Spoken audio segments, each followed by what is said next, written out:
On sépare les lobes pour trouver le point de départ des veines qui sont dans le foie gras et non pas des nerfs comme on dit souvent.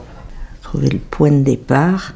C'est désagréable à faire parce qu'on veut trouver le réseau sans trop démolir le foie, quoi. Mais qui se reconstituera à la cuisson. Et après on va bien reconstituer le foie, lui redonner sa forme d'origine. Choisir la terrine de bonne dimension, mais qu'elle ne soit pas trop grande. Je vais mettre 2 cuillères à café et demie de sel fin. Ensuite, 1 cuillerée à soupe de Porto, 1 cuillère à soupe d'Armagnac, 1 cuillère à soupe de sucre, 1 pincée de noix de muscade, 1 pincée de 4 épices, alors ça c'est très important. Ensuite, je vais piquer le foie avec 18 grains de poivre.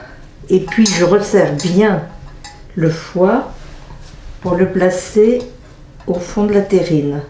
Et je le tasse au maximum, de manière à ce que, en cuisant, le gras du foie qui va remonter puisse couvrir le foie, qui ne reste pas au fond.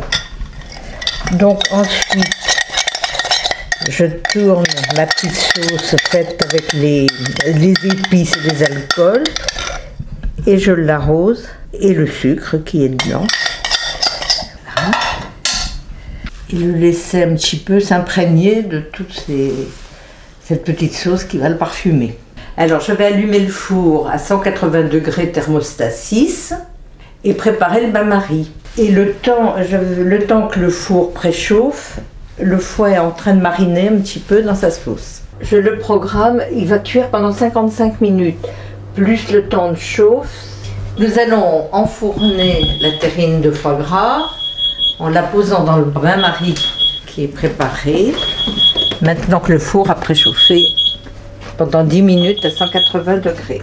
Donc nous allons sortir le foie, voilà, qui doit être parfaitement cuit. Moi je le tasse, bien le tasser. Laissez refroidir notre foie gras jusqu'à ce soir avant de le mettre dans le bas du frigo pendant une dizaine de jours. Parce que le foie gras prend toute la saveur des ingrédients qu'on a mis et a le temps de se parfumer. Il paraît bien cuit.